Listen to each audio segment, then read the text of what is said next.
But AYIN from the beginning of that section, and we'll go straight.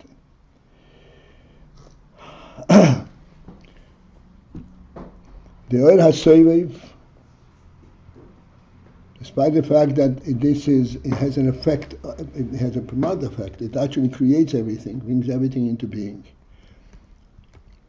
Nonetheless, it is not appreciated and comprehended, recognized from the world from the world perspective. U'k'maimer, and as it says, no thought can grasp in him at all. And the Rebbe explains, elaborates on this, and we already spoke about it. That in this oil key that creates everything is not the whole tfisa, grasping it is totally inapplicable, not shaykh. V'hasog and comprehension klal at all. There is such thing as grasping it.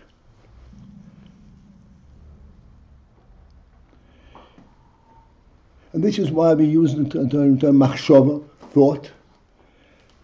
Because thought is the means by which we grasp ideas.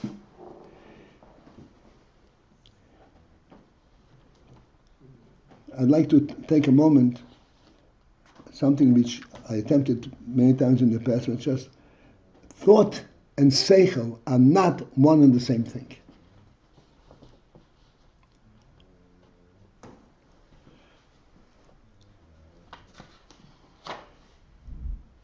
Thought is a process.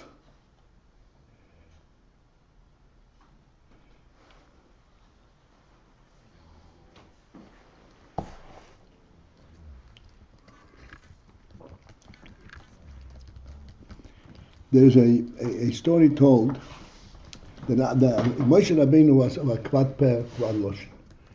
Moshe Rabbeinu had a speech impediment. And one of the reasons that he had a speech impediment was caused by an incident. Moshe Rabbeinu grew up in the Pharaoh's palace. He was a little child.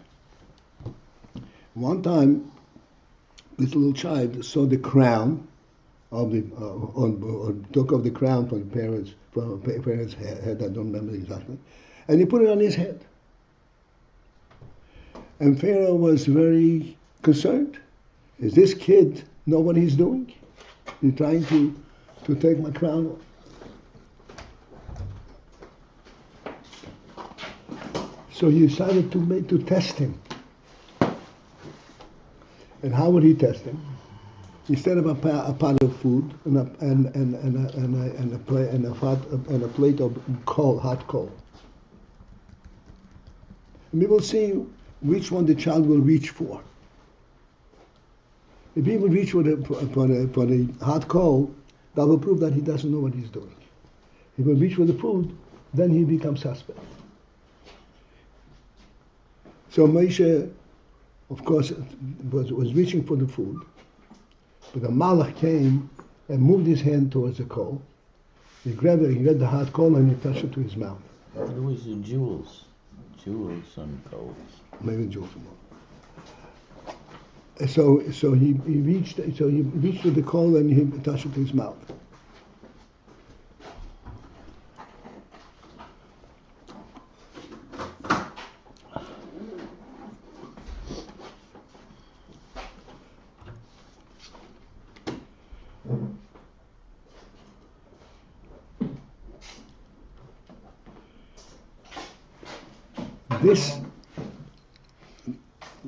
This was a means to prove something.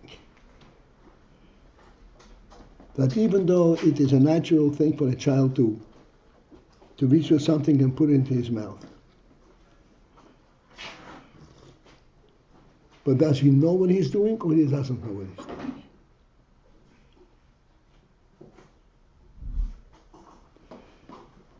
If he can reach out for a hot coal and put it straight to his mouth, clearly he just naturally picks up things, but he does not have a discernment as to what he is doing.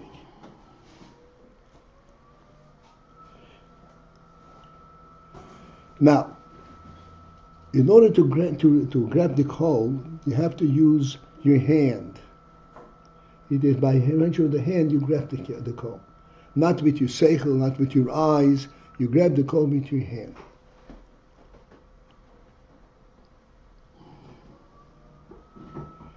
This grasping of the coal with your hand, how is that to be understood in contrast, in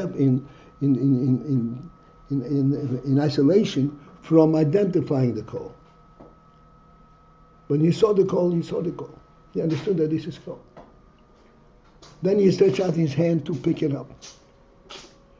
The hand is the means of identifying the coal or grasping the coal. Grasping it.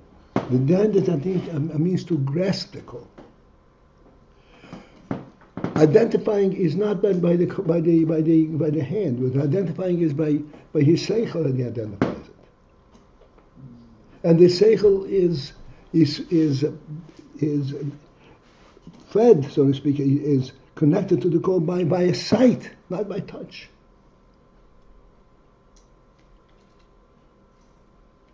You see that this is coal, this is a completely different thing. Even though you don't feel the heat when you see it. But it is your seichel says this is not something to be grasped. When you grab it and you get burned, then you know don't grab it. But when you look at it, why don't you? You see that this is not something to be grasped. This is a seichel.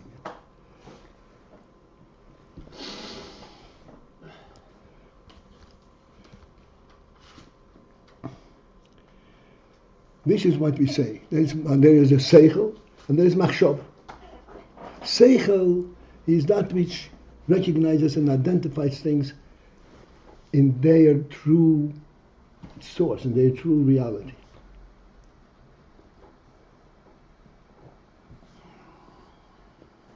When sechel looks at coal and jewel, it does not judge, can I grab it or not? Or what will happen if I grab it? It has not, sechel has nothing to do with grasping it. Sechel has to do with identifying it, with evaluating it. If I can grab it, I can grab it, it's insignificant. Is it worth my effort to pick it up? That's what sechel talks about. It is the hand that grasps. Sechel has a means, so to speak, a servant within the human structure that's called machshava. Machshava is a translation of sechel at the graspable To remain on level. this call, press 1.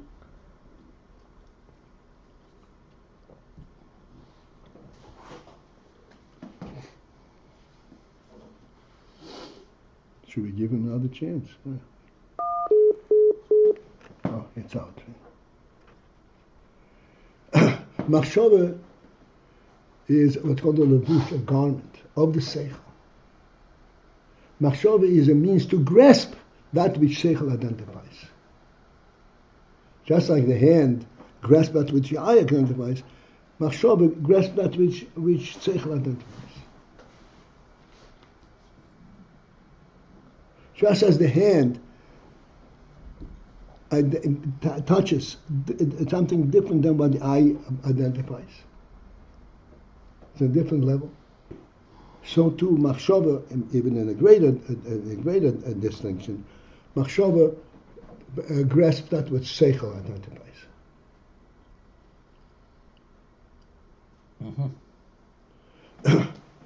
And this is what it says. Sechel identifies a lakus, but leis machshava tfisa. But there is no graspable element there.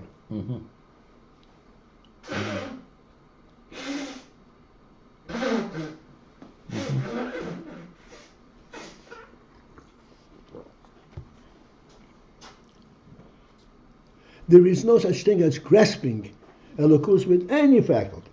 May it be from a thought.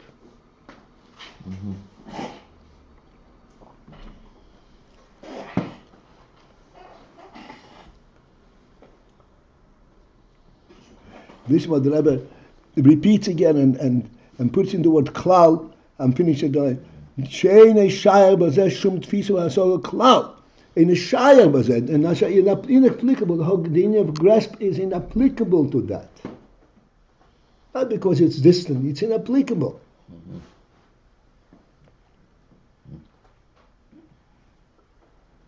Where are we? Right. We are on the same page as we were yesterday, Yes. and almost at the same line where we were yesterday. Right below the line begins with the word bo'elomis. I've heard of it. You have it? Yep. V'af al gab di'yutov es b'kulo almin.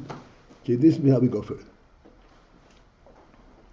And although that Ihu, that he, Elokus, the Oireliki, is top, is b'kulo almin, grasps all the world. Top is b'kulo almin is a very significant statement. Because in fact, this tfisa, this is how the life and existence comes to the world. It is by his grasping it. You top is b'kulo almin. He grasps it of all the world. Still, Lois man of his babe. There is none that grasps him, that can identify that which grasps them. He gives him life, but he cannot identify. The beneficiary of that cannot identify what gives him life.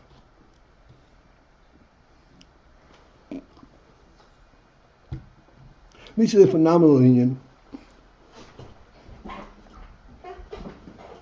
It is so phenomenal that we don't even realize how close it is to our own experience.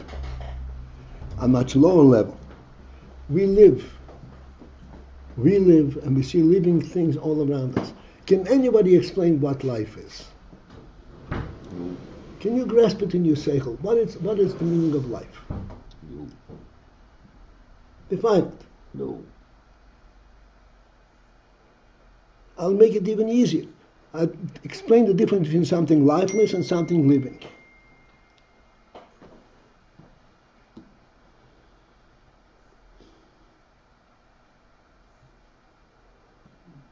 There is no. You can tell it, but you can't. No, but I'm explain. you can't- I'm asking you to can't explain. just explain it.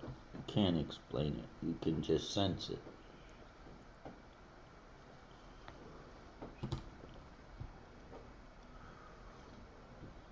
A tree rooted in the ground is alive, which means life is not defined by ability of moving. The tree is alive. And what's the proof that the tree is alive? The minute you cut the tree off the ground, it begins to rot. As long as the tree is attached to the ground, it will stand there forever. There are trees that are 1,000 years old.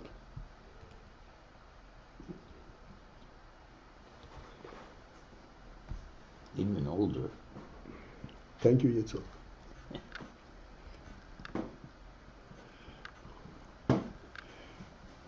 What is life? How come it's right here? Why can't you understand it? I can't understand. It's not graspable concept.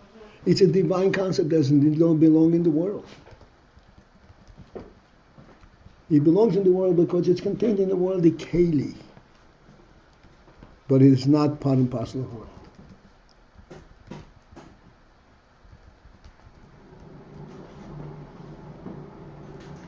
So therefore, if you see a living thing and say, oh, this is alive, does that mean that this life that you're identifying is physical? Not at all.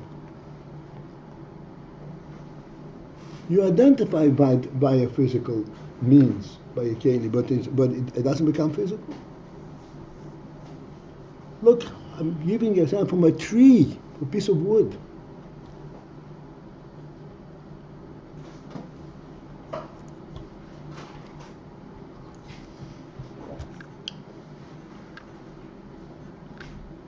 When Rebbe created the tree, the plant world, he said there should be eitz pri, a wood of fruit, oise pri, that produces fruit. But that's not all. The fruit contains in it seed for replanting the tree. Zarebe that the seed is within the fruit. Go, the mind-boggling.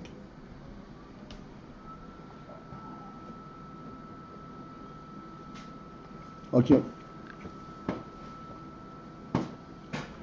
So this is not something graspable.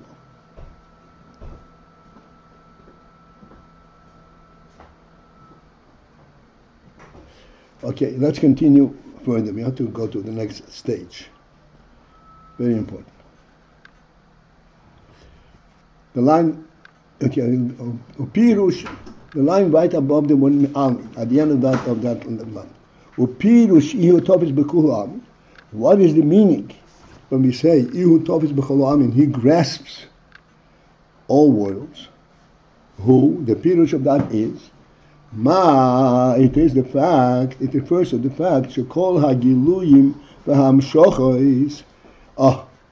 Now we have a new challenge to our insights. Please follow this very carefully. We say he grasped all the world, but it means he grasped all the world. He is more powerful than the world. He can move it around. What does grasping mean? This is an expression in Zohar. In what way does he grasp the world? So the Rebbe explains it. Please listen to this.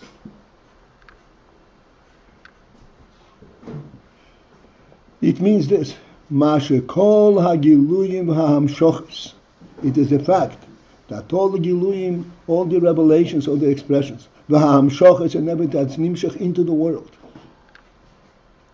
and that gives life and effect into the world. Hakol hu, all of that is apir tzoyne yizborei.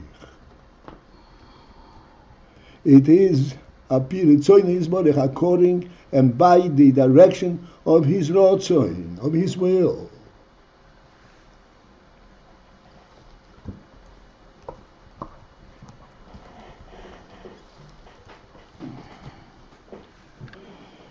My son Berele out there in Washington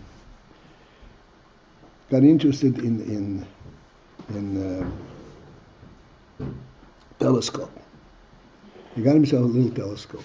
And he said, Tati, you won't believe what you can see with it. You could see, distance out. He said it's measured by light years. It's not measured by miles anymore. And he gave me a whole cheshbon, what a light year is and so forth. And he says he could see with a little telescope. And he told me what he sees over there, it's phenomenal.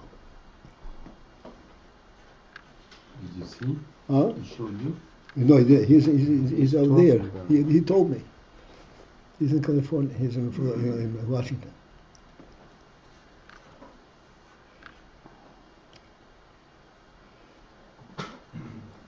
So I'm thinking what he's describing to me what he sees. We're talking about not billions of miles. We're talking about light years away.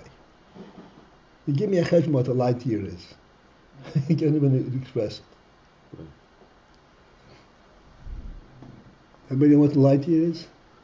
It has a mathematical... The distance that light will travel in a year. Light, okay, go ahead. The distance that light will travel in 1 year. That's right. And these stars are light years away, and many light years away. And then you stop to think for a moment. Are these stars within a certain context, or they're just fooling around in their own nothingness?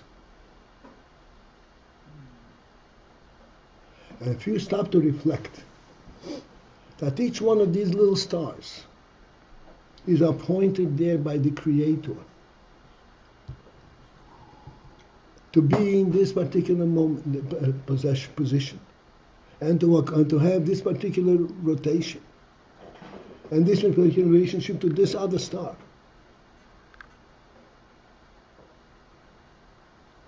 Everything that's going to be learning right now. If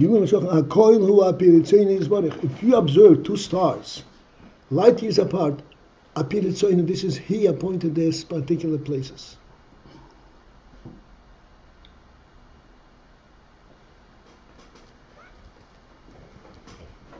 So appeared so in his body. This is who tofis, he who tofis, bekulam, he grasps all the world, which means he is actually involved in absolutely every last detail that occurs in the world.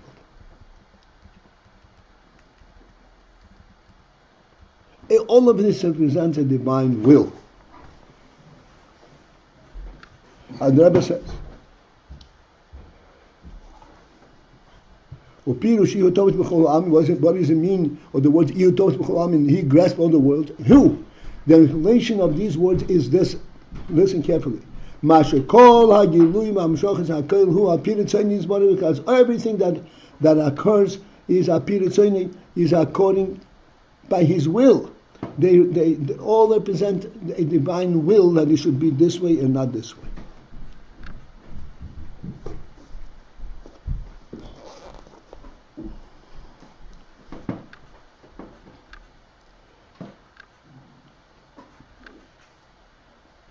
This means eutopis.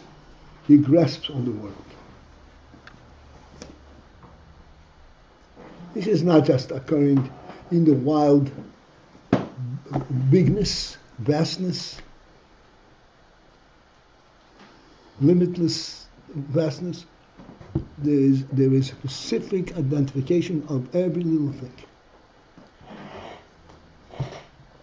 As we're saying in davening every day, he gives a number to stars. Lechulam, that's not the end. Lechulam b'shem yikra. To each of the stars, Hashem applies a name. We're talking about billions of stars. And lechulam b'shem yikra, to each one of them, he refers to by name.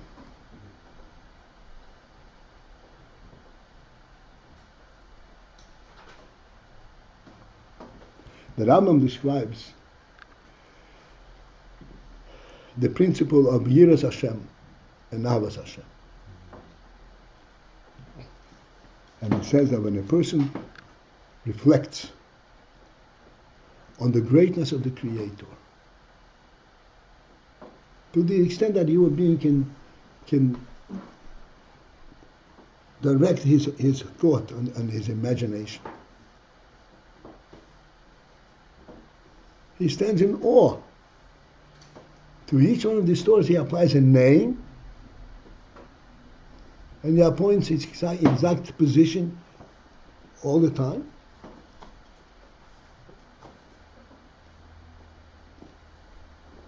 None of it is haphazard. None of it is by accident, by default.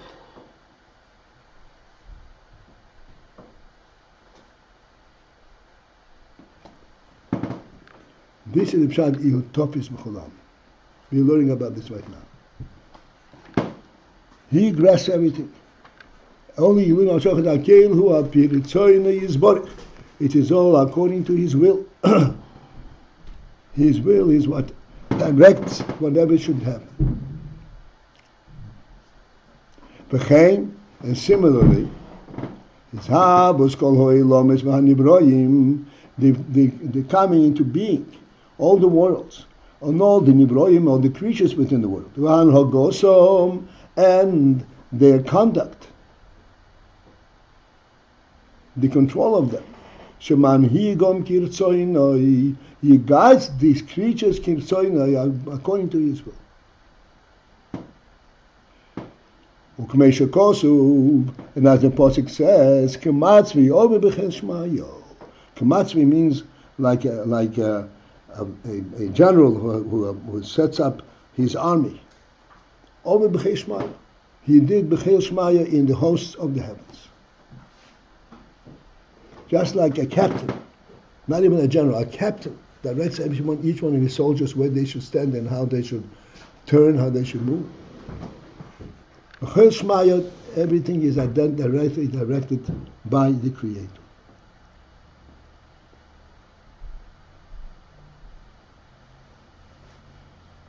And this is happening right in front of our eyes. Yet still, lays man, the top is very cloud. There is none that is Topis Bay, that grasps him and recognizes it. What is this power that directs all of this?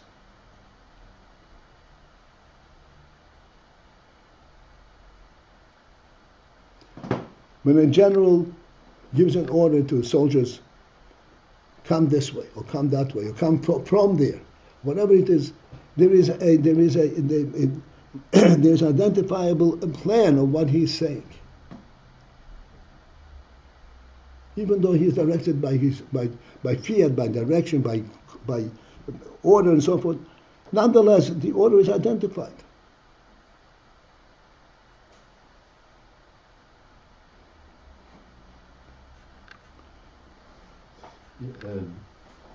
You introduced this argumentation by quoting the Rambam about Ahavat Hashem and Yirat Hashem. How is this related to what we're saying now? The Rambam explains how do you get to Yiras Hashem? You reflect on the greatness of the creation. Okay.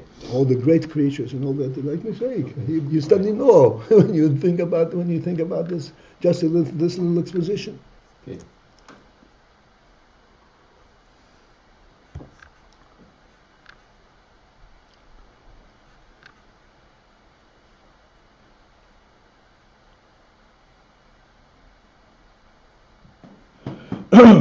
We have nowadays, in our modern age, in our super sophisticated intelligence,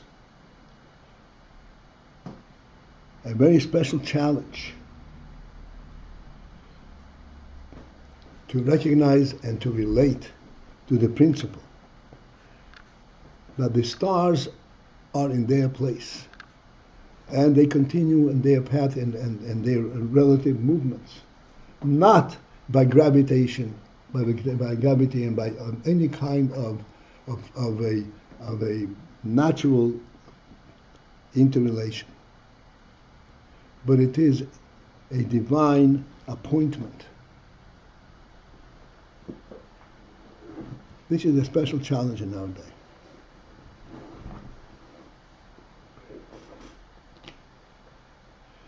And this is what we say. We should know that all of this conduct is apiritzoinoi. There's nothing that is just a natural result of something.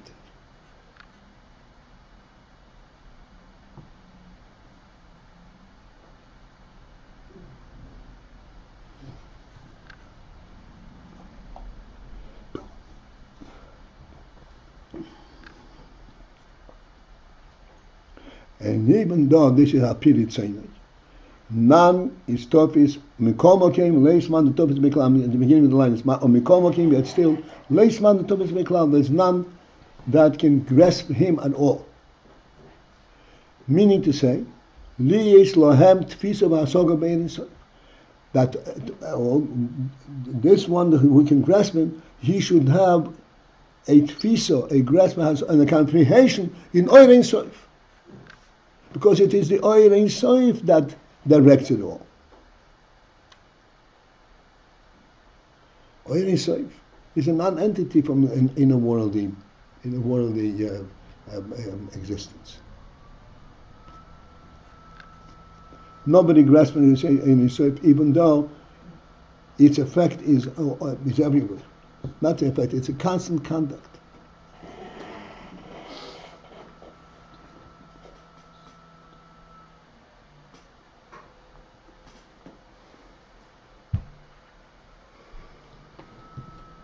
Lefi, because non-grasping in Yisod.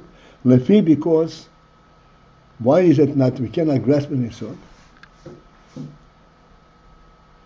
Okay, this is something which we ought to reflect. She'einoi begeder tfiso v'islavshos klal. He is not begeder, he is not in the realm of being tfiso, of being grasped, or even more his lapsus, of being involved, klal. If he directs all the stars, like we said, to their particular places, it is not via identify each each star and getting involved in assigning it a place. That's why he's slapshus.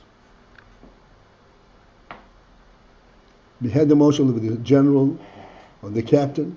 The captain actually contemplates how he wants his troop to approach the war zone. It's all been with a certain plan, with a certain intent. It is not haphazard arrangement. It is not the result of a certain circumstance. He arranges it according to his plan of attack.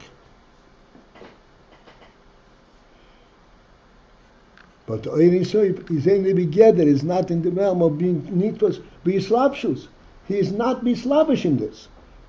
Despite the fact that he guides and he directs all of this, the entire Chel Shmaya, the entire host of the heavens. It is and it is directed according to his will. It is not haphazardly directed according to his will, but it is not by his slapshus, not by stooping down and being involved in it.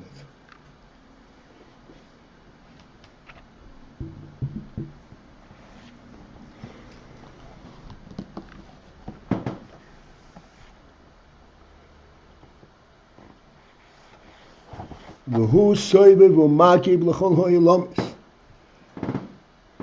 Soivev u'makib is the same, basically the same principle, word. He surrounds u'makib and he embraces l'chol ha'olamis, all the world, v'ha'hishtalshelus, and the entire interrelation of different levels in the worlds. Of the world, ishtalshelus means interchanging. The developmental process in the world. Ishtalshelus is like thought brings about speech, or the sechel brings about midas, and then from that comes the next. This is ishtalshelus.